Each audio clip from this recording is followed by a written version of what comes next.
While Arnott was speaking last week,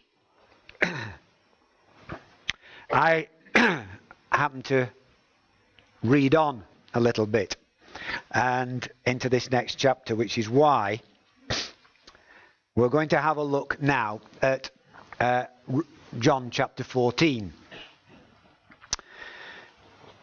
I looked at this and I've never really noticed it before. I don't know whether you've got one of these red line Bibles. Any red line Bibles here? Yeah. It's all Jesus' words are written in red. But it wasn't the red bits that really struck me. It was the fact that you get a comment from one of the disciples, and then he'd answer it. And then there'd be another comment, and he'd answer it. And then another one, and he'd answer it. And all the time, he's trying to tell them one simple fact. And they will not listen. They really will. Just listen to this as we read through it. Simon Peter asked him, "Lord, where are you going?"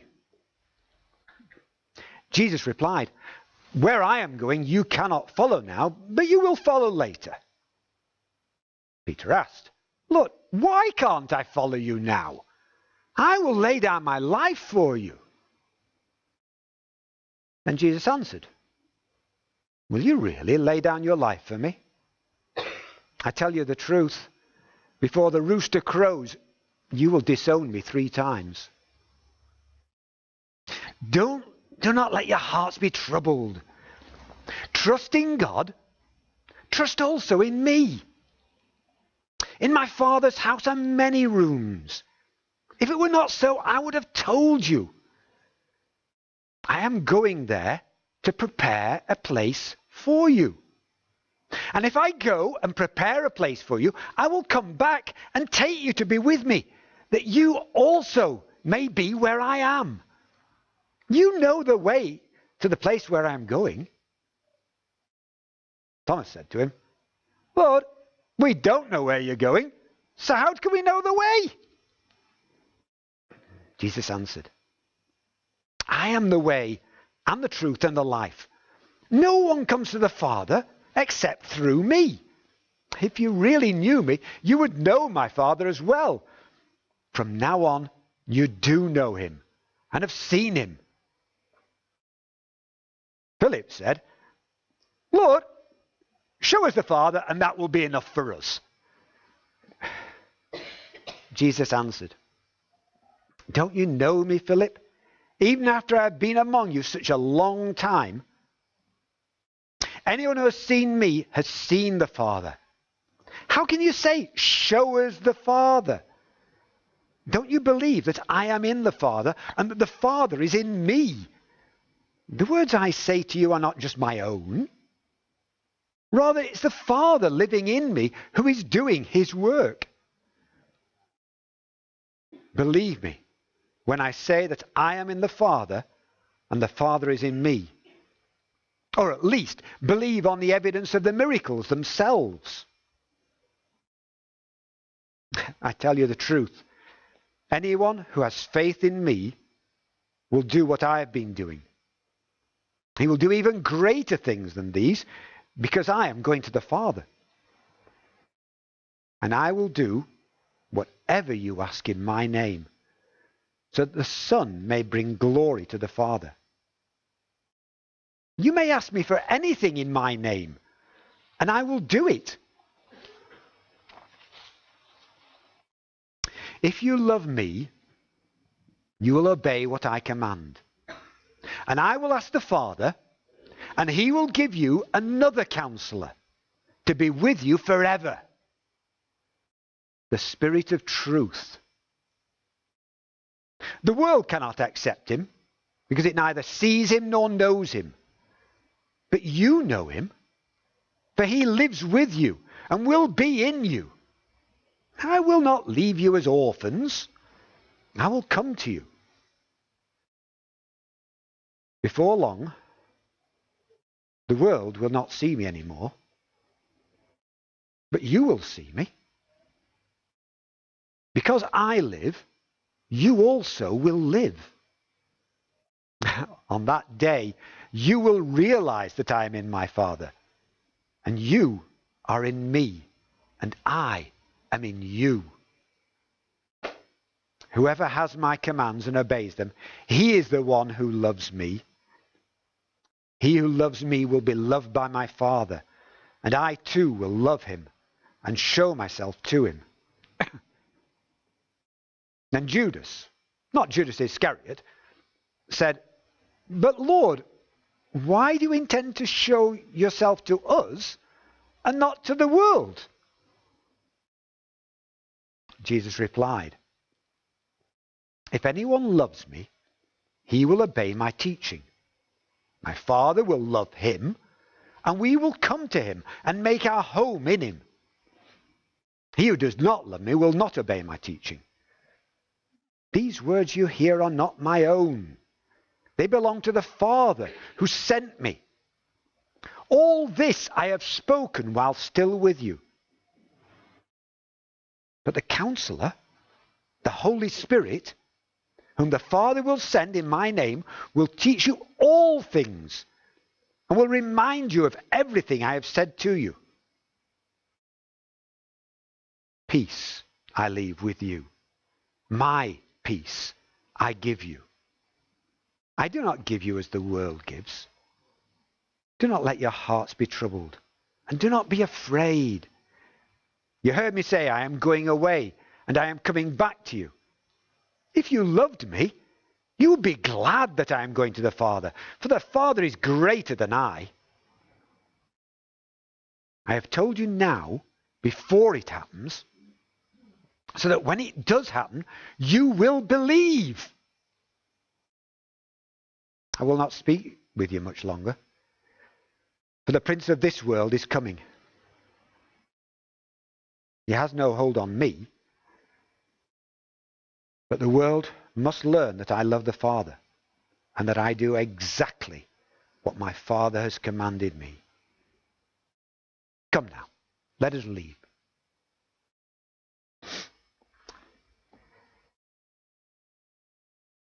It's a very painful conversation that Jesus is having there, isn't it?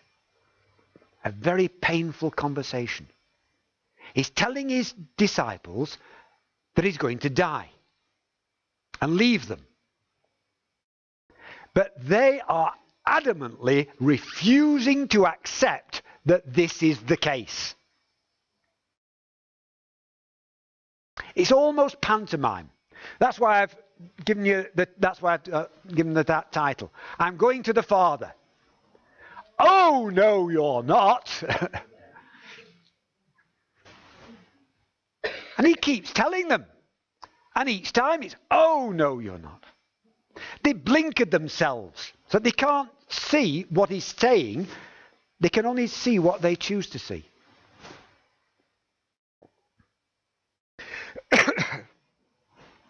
Yesterday we went out with a car, and it doesn't matter where I'm going or anything like that, but you've done it yourselves, and all of you that are drivers, you've started on a journey and you've just gone onto automatic. You know that you're heading there, but you just keep going that way because that's the way you normally go. Yeah, you all know what I mean. We all do it. But that's exactly what they're doing. They're on automatic. They've got this picture that Jesus is going to come and bring the kingdom of Israel together. He's going to raise up an army, and they're going to throw out all the Romans. That's their picture.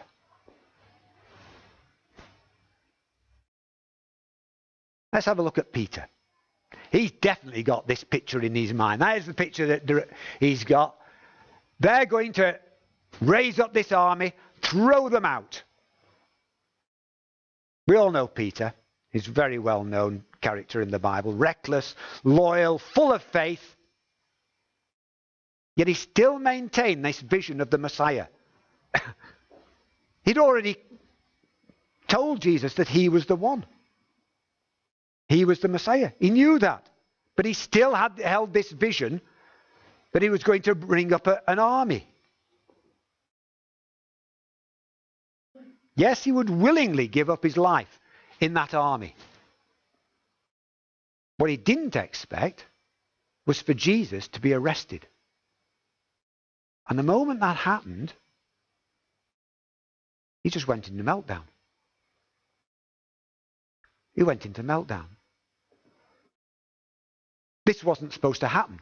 This wasn't on the cards. And Jesus is telling him, you're going to deny me 3 times. What's he thinking now? But Jesus comes back to him. Don't worry. Don't worry. Don't let your heart be troubled. It's okay. There's a place in my Father's house for you. There's a place in my Father's house for you. If things are going wrong in your life at the moment, things are going not quite the right direction, remember where you're going to. Mick brought that word to us a few weeks ago. If you know where you're going, the way may be difficult, but at least you know where you're going to. If you know that you're going to your Father in heaven, yes, the way may be difficult. There may be problems along the way, but you know where you're going to. You know you're going. You're going home. You're going home. And no matter what happens, that's where our goal is. That's our purpose. To go home. To be with him again. To be with Jesus once again.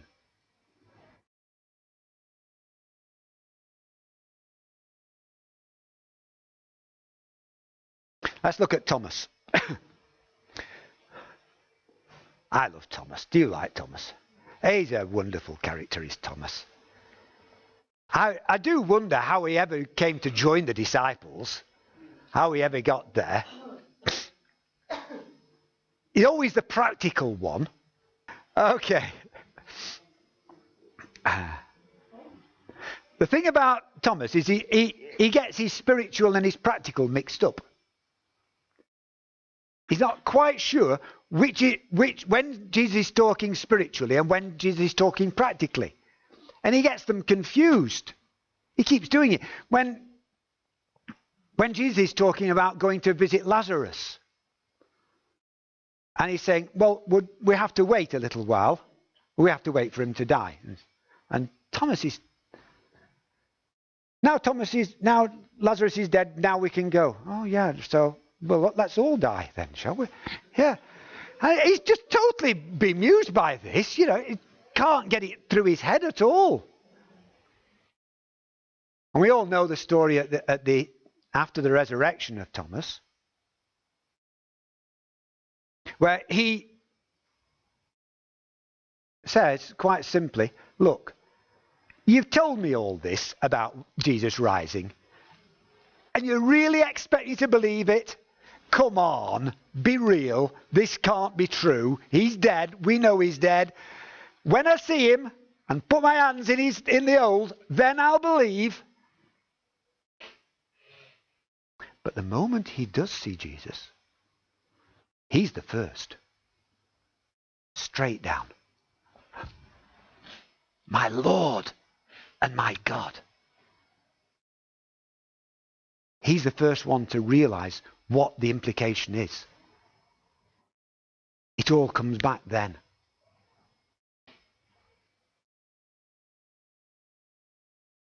But what's he saying? We don't know the way.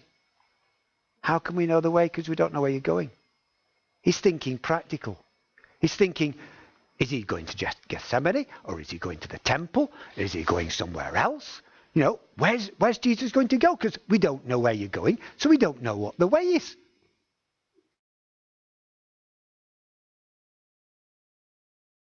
Jesus' answer is to start that discussion of the fact that he and the Father are one. He starts it by that well-known phrase, I am the way. I am the way, the truth and the life. Without me, no one comes to the Father except through me. No one comes to the Father except through me.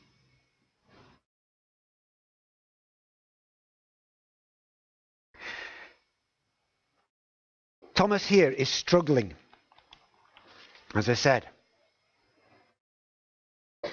But it's true. Jesus is the way. So many people are drawn to Christ, to Jesus first of all. I don't know whether that's true for you. Certainly it was true for me. It's Jesus that's the point. It's not the church. It's not God. It's Jesus. And the moment when you start to look at Jesus, you realize that Jesus is God, and suddenly everything comes into line. Jesus is the way that we see God. So many people, they don't understand the theology behind it. I don't even begin to understand the idea of three gods in one. Well, I may start, but I've got about, if the road's 100 miles long, then I've done the first meter about. So, we don't really understand it, but we know that it's true. Thomas didn't understand until he saw the risen Jesus. And suddenly everything came into line for him. So often our ideas of what God is trying to do and where we're going can lead us astray. We think he's going this way, but he's not. He's going that way. And Jesus is taking us in a different direction to the one we expected. Let's move on to Philip. Oh, yes. Show me the Father. Now, I don't know what Philip was actually expecting from this. Show us the Father. Show us the Father. Maybe he simply wanted descriptions. Maybe he wanted a pillar of fire by day and by night, and a pillar of cloud by day, like Moses. Maybe he wanted, some sort of vision of God doing something wonderful in the heavens so that they could all see it. What's he asking for? But Jesus tells him, I and the Father are one. If you've seen me, you've seen the Father. And all the things that I do, all the words that I say, are from the Father. Not just the little things or the big things, but everything.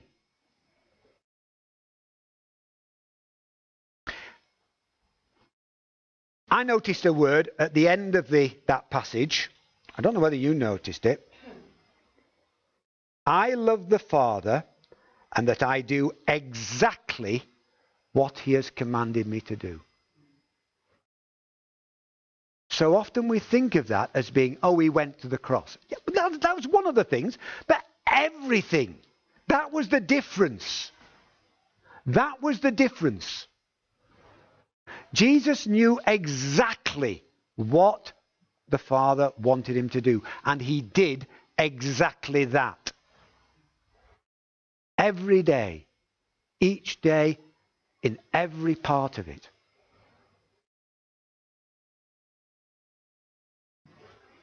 I know you don't. I know that because I know I don't either. I wish I did. What sort of difference would that make if every single one of us did exactly what the Father asked us to do? All the way through. What a change that would make.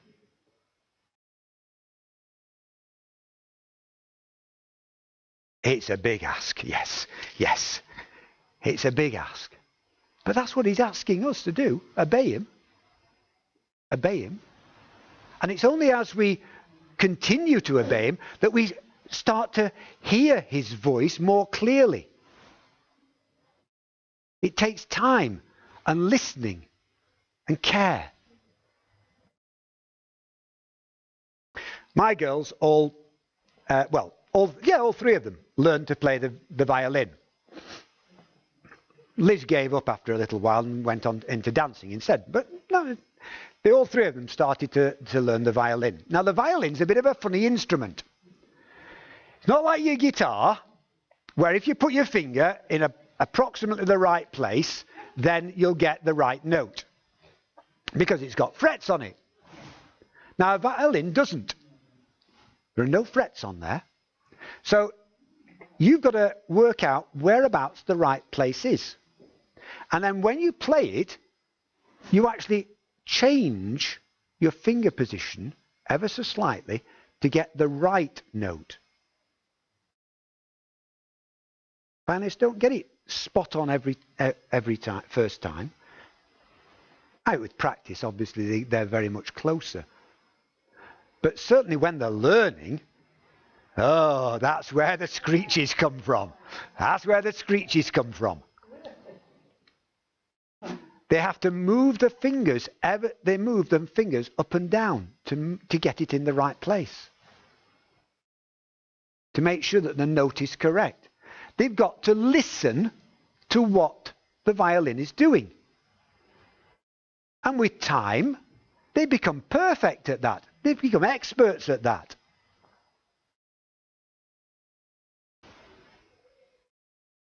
The same thing is expected of us. We have to learn to listen to what God is saying to us. To distinguish what is from God and what is from the world. What is from Satan. What is it that God is actually saying to me in this particular case? And sometimes we'll get it wrong. Sometimes we'll get it wrong. But like Peter, that doesn't mean it's the end. Just as Peter denied Christ 3 times. It doesn't mean it's the end.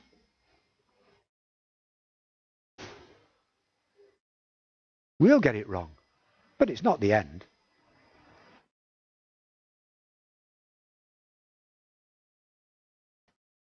Let's move on to Judas.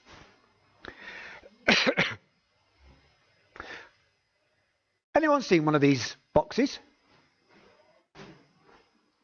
A super little money box. You put your coin in the top and it vanishes. It vanishes. It's gone.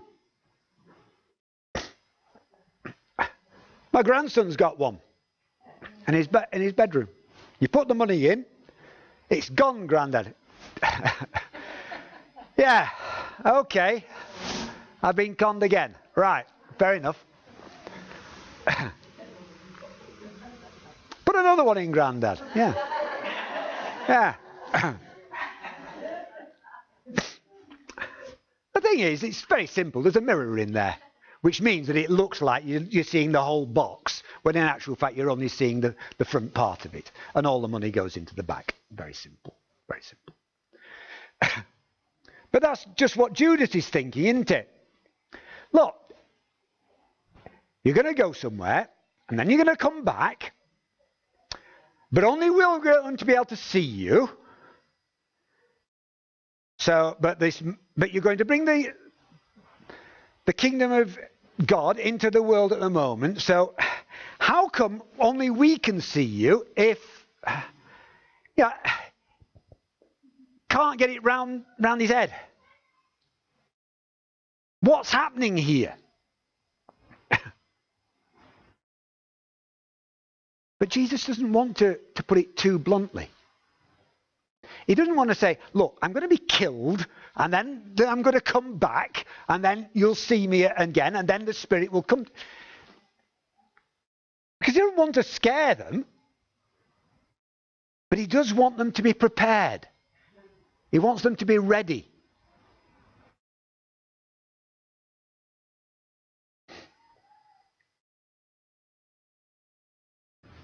So what's going to happen? I'm not going to be here, but the Spirit is going to come. A counselor. Now we've changed that word counselor, and we think of going in for counselling because I'm feeling bad and I can't do things and I need help and all this sort of business. That's not the counselor. It's more like a personal trainer. Someone who's going to come beside you and show you the way to do things. To change your life around. A life trainer, if you like. A life coach is the modern phrase for it. He's the one who prioritizes things for you. Who reminds you, who teaches you, who coaches you, who empowers you, who convicts you.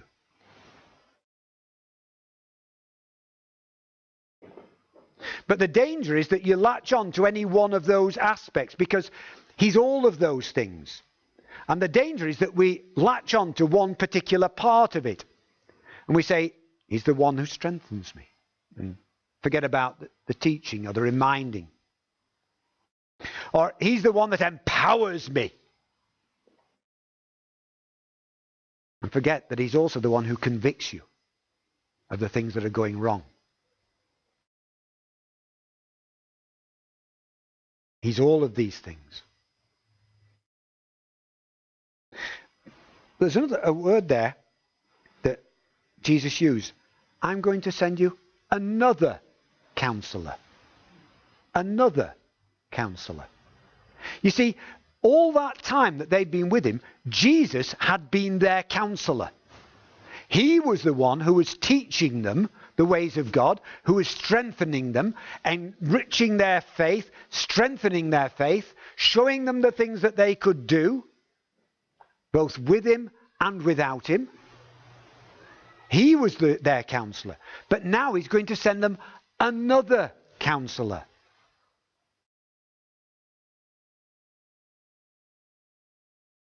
One that's so like Jesus, because the three are one. Now, the Spirit is with you, Jesus says. But soon, he'll be in you. I've got to ask the question, which of those two positions are you with the Spirit? Is the Spirit with you, or is the Spirit in you? And sometimes, let's face it, we can push him out. Say, not today. I'd rather be myself today. But the truth is, you can't really be yourself unless he's there with you. That's when you're most yourself.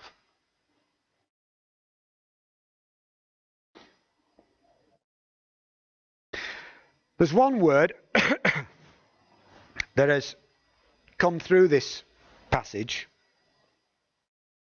Keeps coming back to it 3 times, in fact. The word is simply obey. Obey. Obey me. Do what I've told you to do. Obey my commands. When you obey my commands, then things will happen. The Spirit can come in. The Spirit can start to change your life. Are you ready to obey him? Are you ready to throw away those preconceptions that you've got about what God's work is and accept his authoritative word on what you should be doing? Are you ready for that? Sometimes it can be painful. Sometimes it means ditching those ideas of what we are like. Now, I have to apologize for this last image. Okay? I have to apologize for this last image. It's not a pretty sight. Okay? But so often, it's how we look at ourselves. Would you like to put that last image on?